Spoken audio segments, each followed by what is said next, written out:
తూటాల ప్రభాకర్ గారు మనందరికి తెలుసు. నిర్మలా సీతారామన్ గారి భర్త. అంతేకాకుండా విద్యాధికుడు, అన్ని విషయాలు తెలుసు అనుకునే గొప్ప మనిషి. కానీ ఇతనికి నైజం ఏంటంటే ఎవరు నమ్ముతారో వాళ్ళే నట్టేట్లు ముంచడమే. ఇతనంత దుర్మార్గపు ఆలోచనలు మనం సాధారణ వ్యక్తిలో చూడలేం, ఇటువంటి ఇంటలెక్చువల్ వ్యక్తుల్లో తప్ప. ఎంత దుర్మార్గం అంటే గతంలో ప్రజారాజ్యంలోని చిరంజీవి గారి రాజకీయ భవిష్యత్తుని సర్వనాశనం చేసిన వ్యక్తిగా ఇతను గుర్తుండిపోతాడు.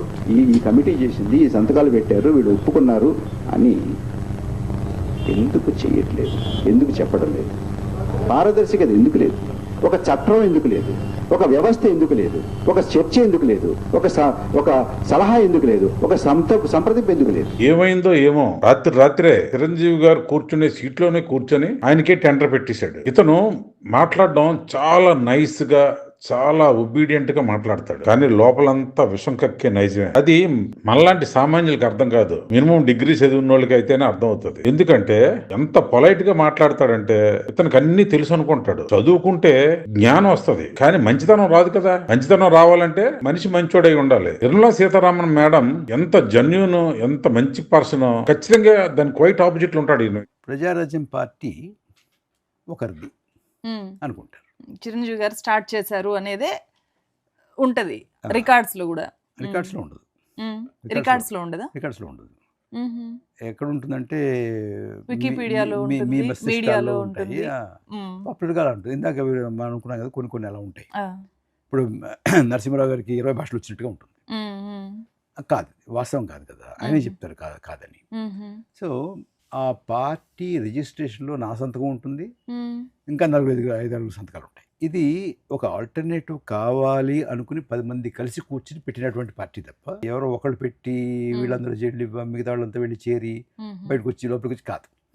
ఎంతో నమ్మకంగా తన పార్టీలోని మంచి పదవిచ్చి ప్రోత్సహిస్తున్న చిరంజీవి గారిని అడ్డగోలుగా విమర్శించిన వ్యక్తి. పోనీ ఇతను ఏమైనా దేశానికి, రాష్ట్రానికి, ప్రజలకు ఏమైనా మేలు చేసిరంటే జీరో. నాకు తెలిసి కుటుంబానికి కూడా ఉపయోగపడే మనిషి కాదు ఇతను. సమాజానికి అస్సలు ఉపయోగపడ్డావు. పోనీ ఇతను గత చరిత్ర ఎలా ఉందనుకుంటే ప్రస్తుతం చూడండి, చంద్రబాబు నాయుడు గారిని వెనుపోటు పోవడానికి. ఎందుకంటే ఈయనకి మంచి పదవులు అది ఇచ్చి ఎంకరేజ్ చేశారు కదా. చిరంజీవి గారి నుంచి బయటకు వచ్చిన తర్వాత ఇతను ఎవ్వరు దేకలేదు. కానీ చంద్రబాబు నాయుడు గారు ఈయనకి భుజం తట్టి భవిష్యత్తు ఇచ్చి పదవి ఇచ్చి ఎంకరేజ్ చేశారు. మళ్ళీ కావాలి పదవి, మళ్ళీ ఇవ్వలేదనేసరికి మళ్ళీ ఇంకోరు పంచం చేరడానికి ఇప్పుడు చంద్రబాబు నాయుడు గారిని విమర్శించే స్టేజ్కి వచ్చేసాడు. ఈ విశ్లేషణలో చూడండి, 65 to 70% అయ్యింది 5 o'clock వరకును ఎలక్షన్ ఓటింగ్ శాతం.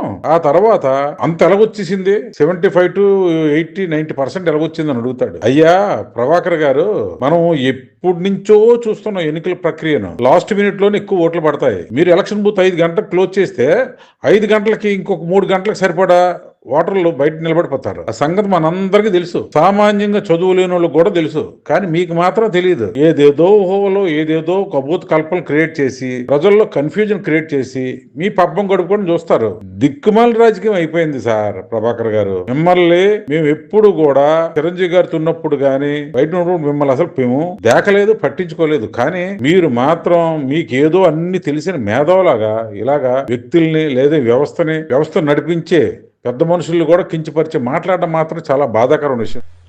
అనేక మందిలో పార్టీని వెనక్కి లాగిన వ్యక్తుల్లో, ద్రోహం చేసిన వ్యక్తుల్లో పరకాల ప్రభాకర్ ఒకరు. అంటే ఒక ఉదాహరణకి చిరంజీవి గారు తప్పే అనుకుందాం, కానీ ఏమని మీరు తప్పు చేస్తున్నారు అని ఇలా చేద్దాం అని మీకు నిజంగా సమాజం మీద ప్రేమ ఉంటే ఆయన తప్పు చేయనిస్తారండి? కాంగ్రెస్ పార్టీలో ఆయన కల్పనిస్తారా? మీకు లేదే అది. మీలాంటి వాళ్ళకి శిక్షించడానికి ఏ చట్టాలు లేవు. మీకు శిక్షించాల్సిందల్లా ప్రజలు, ఆ దేవుడే. కర్మ కొద్దీ ఈ రోజు కూడా మీ మాట వినే 1% 2% ఉన్నారేమో తెలియదు, కానీ ఉండరు.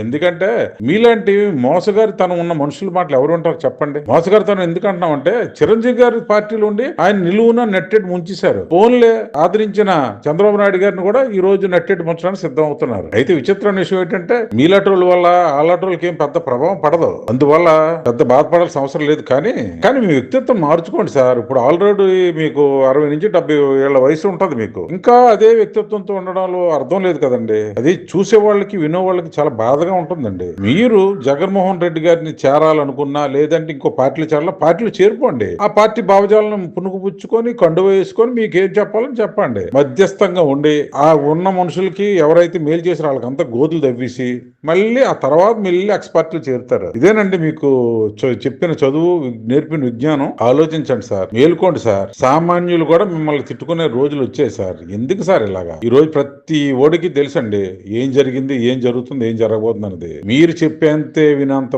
మనుషులు ఎవరు లేరండి. ఆ రోజులు పోయాయి. మీకు చిరంజీవి గారు ఎంత ప్రాధాన్యత ఇచ్చారు, ఆ తర్వాత చంద్రబాబు నాయుడు ఎంత ప్రాధాన్యత ఇచ్చారు కళ్ళారా చూశారు జనాలు. మరి ఇప్పుడు ఏటాసించి మీరు మళ్ళీ ఇటువంటి ప్రాళాపనలు పేలుతున్న అర్థం కాలేదు. ఒక రాజ్యాంగాన్ని విమర్శిస్తారు, ఎలక్షన్ విమర్శిస్తారు, ఇప్పుడు గెలిచి పదవిలో ఉన్న రాజకీయ నాయకులు విమర్శిస్తారు. ఎవరో చదువు లేని రాజకీయ నాయకులు విమర్శించారని అర్థం ఉంది. చదువుకుని మీకేటండి ఈ మూర్ఖత్వం? చాలాగా బాధగా ఉంది సార్ పరకాల ప్రభాకర్ గారు. మా విశ్లేషణ నచ్చినట్లయితే లైక్ చేయండి, షేర్ చేయండి, సబ్స్క్రైబ్ చేయండి. My media, me Janardhan.